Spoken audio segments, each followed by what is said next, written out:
नमस्ते. मी दह्याची कढी पकोडे बनवते. त्यासाठी हे लागणारं साहित्य दाखवते.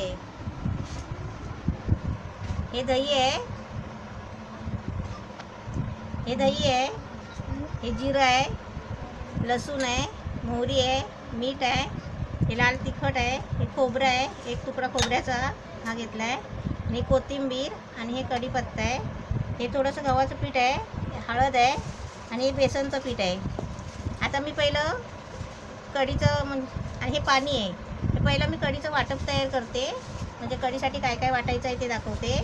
हे खोबरं, हे पहिलं खोबरं वाटायचं आहे.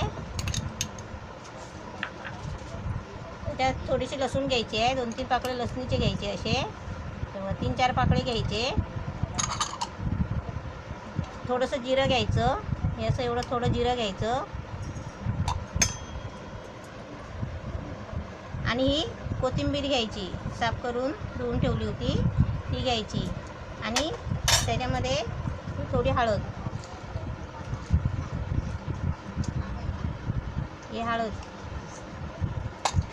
आता हे वाटायचं साहित्य झालं, हे वाटून घेते.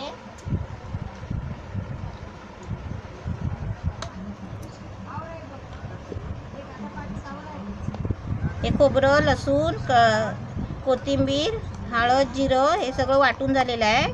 आता मी साईडला ठेवते, आणि हे दुसरं हे लावून दाखवते तुम्हाला.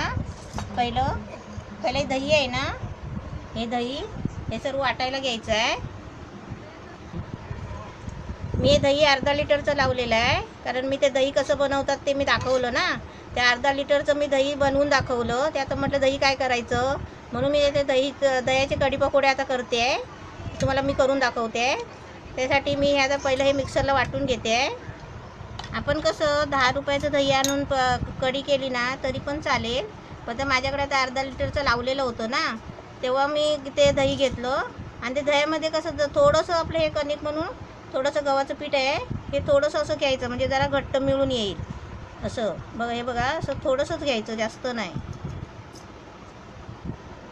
दही कसं गोळे असतात नाही, आता त्याच्यामध्ये थोडंसं पीठ टाकलं आहे ना, त्याच्यामुळे पीठ थोडंसं टाकायलाच लागतो, पण दही म्हणजे कढी मिळून येते. आणि असं पाणी टाकायचं, आणि मिक्सरला जरा बारीक वाटून घ्यायचं.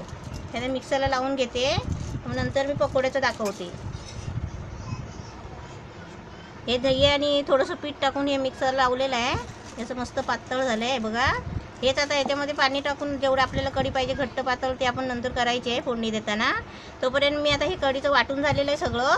आता मी तुम्हाला पकोड्याचं दाखवते, म्हणजे कढीमध्ये ते पकोडे करून टाकायचे आहेत ना, ते दाखवते. त्याच्यासाठी हे बेसनचं पीठ आहे, म्हणजे आपण जेवढी कढी बनवणार ना तेवढं बेसनचं पीठ घ्यायचं. म्हणजे जास्त नाही, कढी जास्त असेल तर जास्त घ्या. खाणारी माणसं जर घरात जास्त असतील ना तर जास्त घ्यायचे पकोडे बनवायचे, असं आपल्यावर आहे. आणि याच्यामध्ये काय टाकायचं, हे फक्त लाल मिरची पावडर थोडीशी टाकायची, अशी थोडीशी, आणि त्याच्यामध्ये चवीपुरतं मीठ टाकायचं. हे बघा, असं मीठ टाकायचं. कढीमध्ये मीठ येणारच आहे ना म्हणून. आणि हे कढीपत्ता आणि मोहरी आहे ना, हे फोडणीसाठी आहे. हे आपण असं साईडला करून ठेवायचं, मीठ पाहिजे. आता हे 2 वस्तू फक्त लागणार आहे शेवटला. आता मी तुम्हाला हे कालवून गोळे करायचे आहे, पकोडे बनवायचे आहेत ना, त्याच्यासाठी हे पकोडे बनवून गोळे करून तळायचे आहेत.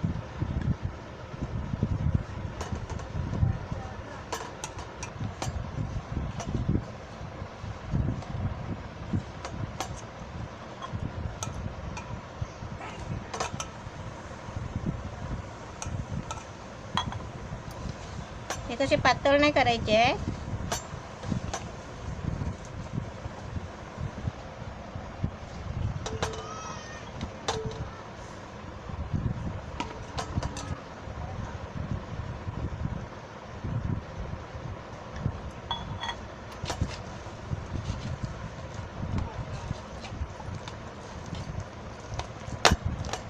हे असं पीठ फक्त याच्यामध्ये कसं लाल मिरची पावडर आणि मीठ एवढंच घ्यायचं आहे. आणि आता गोळे असे बारीक बारीक गोळे तेलामध्ये सोडून अशी भजी करायची आहे. असं पीठ झालं आहे तयार मळून, असं ते चिकटच होतं, हाताला लागतो. आता मी गॅस पेटवते. हे पीठ झाले तयार. आता गॅस पेटवते आणि तेल गरम करायला ठेवते. आता पीठ तयार झालं आहे. आता मी पकोडे तळून घेते. गॅस पेटवला आहे आणि आता कढई पण ठेवली आहे. आता त्याच्यामध्ये तेल ओतते, म्हणजे ते पकोडे तळायचे आहेत ना भजीसारखे, त्याच्यासाठी. तेल तापलं आहे, त्याच्यामध्ये आता हे मी पकोडे टाकते, म्हणजे भजीसारखे असे गोळे टाकायचे, बारके बारके करून असे छोटे छोटे टाकायचे. छोटे छोटे का टाकायचे? ते भजीत टाकल्यानंतर ते फुगतात. त्याच्यात कढीत टाकल्यानंतर ते फुगतात. ते घालून टाक.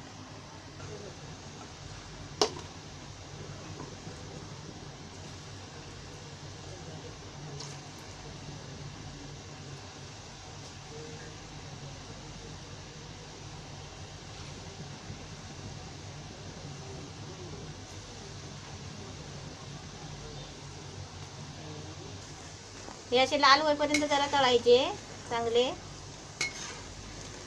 हे कढीमध्ये टाकायचे. हे आता कढीमध्ये टाकले ना मग ते फुगतात. नाही जरा बोलताना गडबड होते.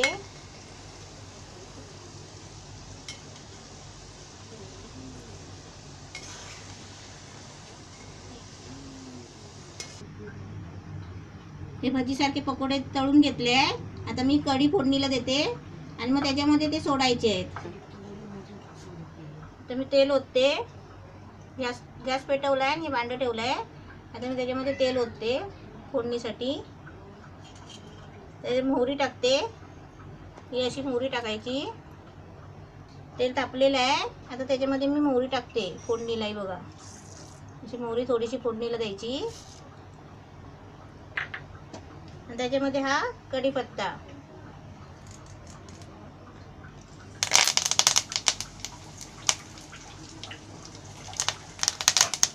तडतड उडते ना म्हणून झाकण ठेवायचं. असं मोहरी तापायला पाहिजे. तर फोडणी गरम होते तोपर्यंत मी हे सगळं वाटलेलं आहे ना ते मी एका भांड्यातच करते.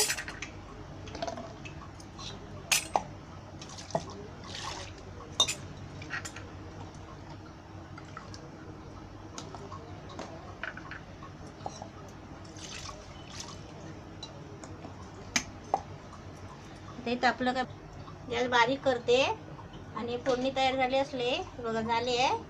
गॅस मी पूर्ण बारीक केला आहे कारण ते उडेल अंगावर म्हणून. आता त्यामध्ये मी फोडणी देते. याची फोडणी द्यायची आणि लगेच झाकण मारायचं, म्हणजे कसं वाफेनी वरती स्वाद जात नाही.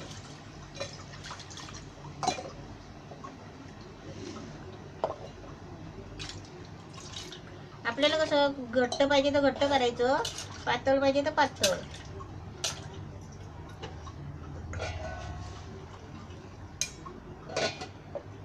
आता मी गॅस फास्ट करते. हे मी आता झाकण खोलते, म्हणजे ढवळायला पाहिजे ना म्हणून. आता ही अशी झाली दह्याची कढी. आणि ह्याच्यामध्ये म्हणजे हे आता मी पकोडे टाकले ना म्हणजे दही कढी पकोडे असं होतं. आणि आता हे पकोडे नाही टाकले ना तरी अशी दह्याची कढी बनवायची. एकदा मी तुम्हाला पहिली रेसिपी दाखवली आहे कोकमाची सोलकढी. त्याच्यामध्ये कोकम असतो. वाटप मसाला म्हणजे हाच प्रकार आहे मसाल्याचा पण आता ही दही कढी आहे. याच्यामध्ये मी पकोडे टाकते, म्हणजे दही कढी पकोडे, म्हणजे दह्याचे कढी पकोडे असं बोलतात. आता कढ येऊ नाही यायला द्यायचा. असं थोडा जरा असं वरती फेस आला ना मग हे पकोडे टाकायचे त्याच्यामध्ये. ह्याच्यामध्ये कांदा बिंदा काय नाही, खाली मिरची पावडर आणि मीठ आहे. ह्याच्यामध्ये मी आता मीठ टाकून घेते. आपल्याला चवीपुरतं मीठ टाकायचं.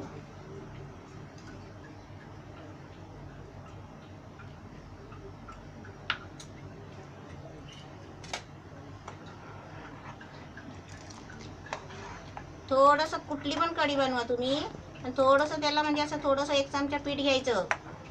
कसलं पण पीठ घ्या तुम्ही, तांदळाचं घ्या, गव्हाचं घ्या, फक्त ते ज्वारी बाजरीचं असं घ्यायचं नाही, म्हणजे असं मिळून येतं. ही दह्याची कढी पकोडे मी दहीची रेसिपी दाखवली होती. ती आता म्हटलं एवढं दही काय करायचं, मग म्हटलं हे आपण ही अशी रेसिपी करून टाकूया. गॅस फास्ट आहे, तिथे असं बसून राहायचं. आता कढी ओतून जाईल. इकडे असं दाखव. हे बघा, असं ह्याला कड नाही येऊ द्यायचा. असा फेस आला ना, मग ह्याच्यामध्ये हे पकोडे सोडायचे. हे असे पकोडे सोडायचे, ते शिजतात आपोआप.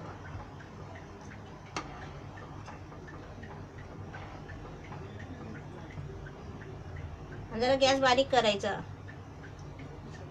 थोडासा गॅस बारीक करायचा.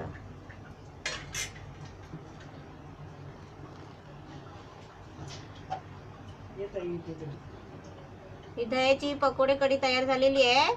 ही बघ मस्त. आता आपण झाकण मारून थोडा उशीर खाईपर्यंत झाकण मारून ठेवायचं, म्हणजे ही भजी फुगेल आपोआप. एकदम मस्त तयार रेडी झालेली आहे. मी आता गॅस बंद करते आणि झाकण ठेवते. हे दह्याची कढी पकोडे तयार झालेली आहे. हे आता मी आता उतरून ठेवते आणि त्याच्यावर झाकण मारून ठेवणार, म्हणजे आपण वापरेपर्यंत घेईपर्यंत.